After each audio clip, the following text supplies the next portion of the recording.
Hello. I'll take my mask off. I do have a face under here. We are outdoors. Thank you all for joining us. I wanted to welcome you and thank you for coming to our event. My name is Amy Conyers. I'm the park manager, and we've been working for quite some time to get the park added to the Old Growth Forest Network, so we are really excited to celebrate our forest resource in addition to our historical resources and of course the beautiful spring behind you. So thank you for joining us today, and thank you to Jeff for keeping us so well prepared, and I hope that you all had time to enjoy the video inside that will continue to play if you didn't get a chance to see it earlier. Gives a great background of the forest if you're not able to go and see it today, but I hope that you will all take the opportunity to get out and enjoy the beautiful forest that we have here in the park at some point. So to get us started, I wanted to welcome our first speaker, Ms. Bonnie Basham. She is the president of the Florida Native Plant Society.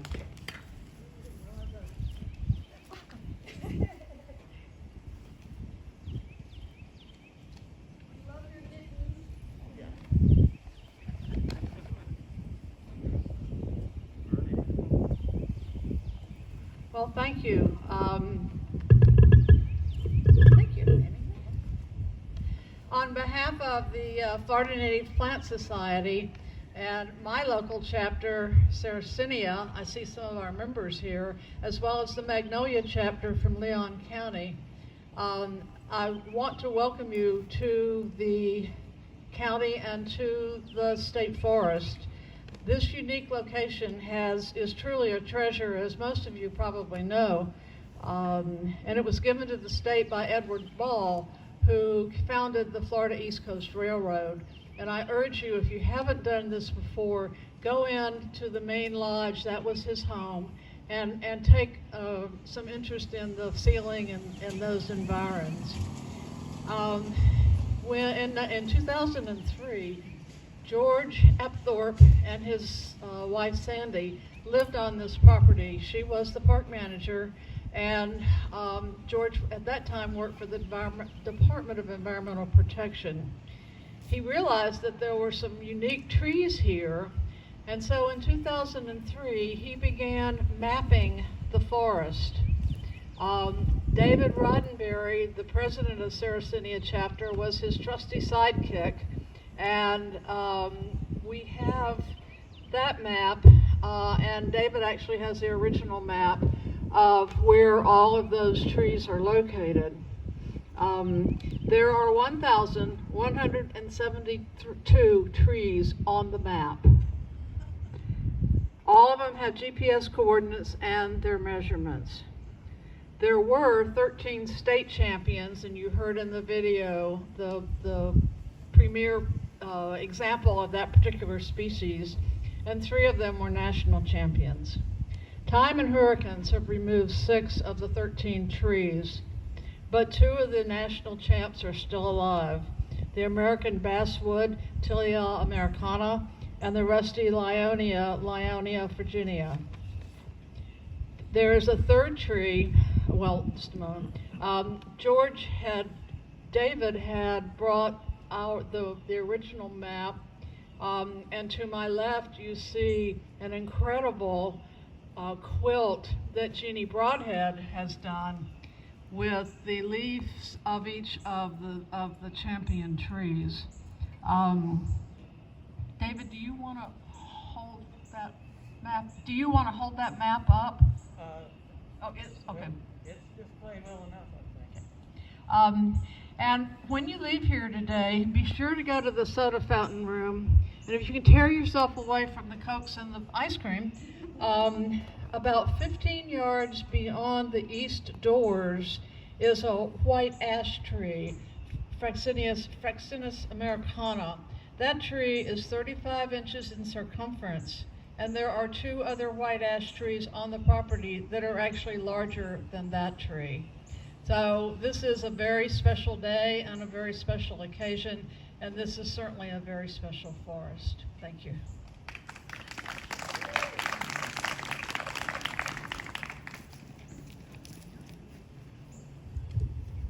Thank you, Bonnie. And now I want to welcome Donna, who is with the Appalachian Audubon. I thought I didn't need my notes. I do need mine.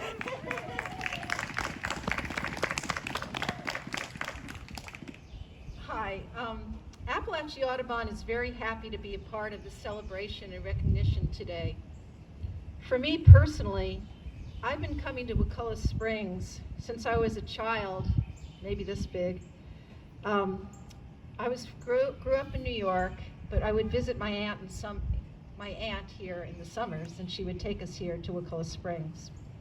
The spring was the highlight, though the tall cypress trees with their knees and alligators and anhingas stand out in my memory. Also Spanish moss, and that trumpet vine where the old turnstile is. And the old trumpet vine is still there, and it was there when I was,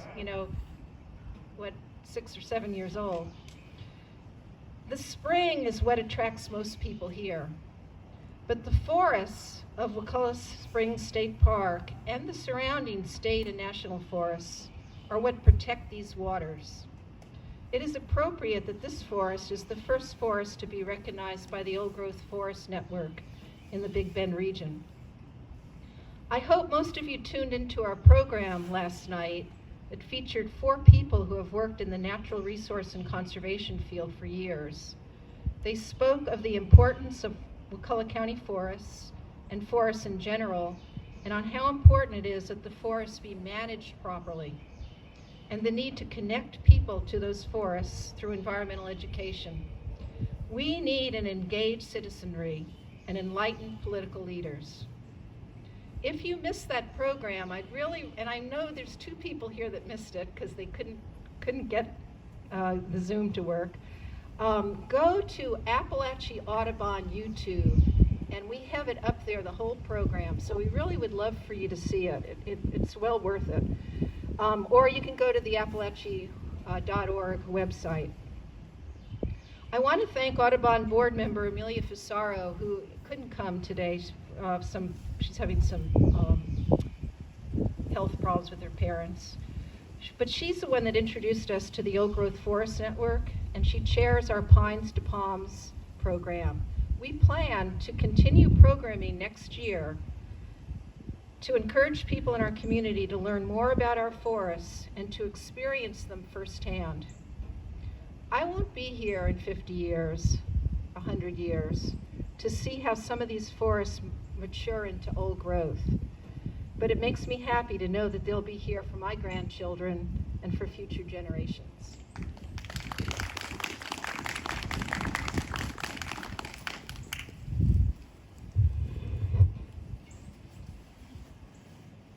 Thank you, Donna. Absolutely. We look forward to continuing the legacy of the beautiful trees that we have.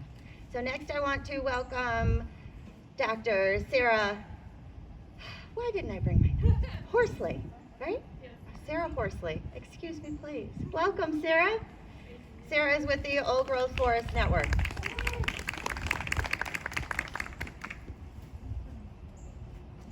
Hi, everyone. I want to thank you so much for joining us at the edge of the forest today to celebrate what we have around us. So the Old Growth Forest Network is a national nonprofit that recognizes the remaining old growth and maturing forests that we have throughout the United States. Our goal is to have one old growth forest or future old growth forest in every forested county of the United States. We are looking for forests that are protected from development and commercial logging, and the goal there is to have that forest 50 years, 100 years, for future generations to go connect to native biodiversity, see what our native forests look like, what they smell like, what they feel like, how they affect us. So our goal is for everyone in the country to have those experiences, and we are really fortunate to have 2 forests to dedicate in Wakulla County, and our very first forest will be right here today.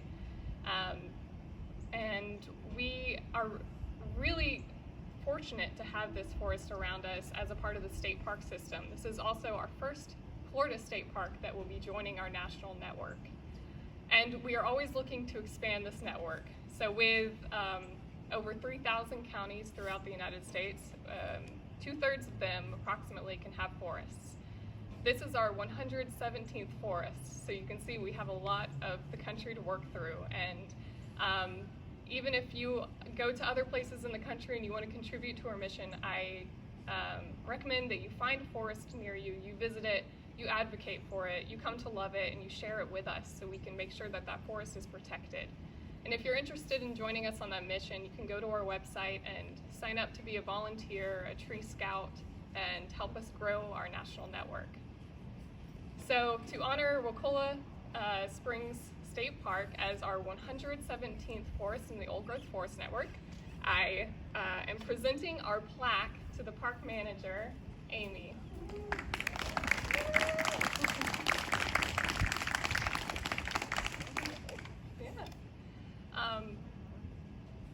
So if you want to talk to me more about the Old Growth Forest Network, please come find me. I'll be participating in the scavenger hunt. I am most familiar with the forests of North Georgia, so we'll see how I do down here. I may need some help. Thank you all very much. You want to take a picture now? Okay. Thank you very much, Sarah. It is my pleasure to accept this plaque and recognize the park, as I mentioned, in one of many ways. Of course, we have the historic aspects of the park that we celebrate, and the geologic features are notable. We were here a couple of years ago to celebrate that, and we're pleased to have another way to recognize the uniqueness of this park and share it with others.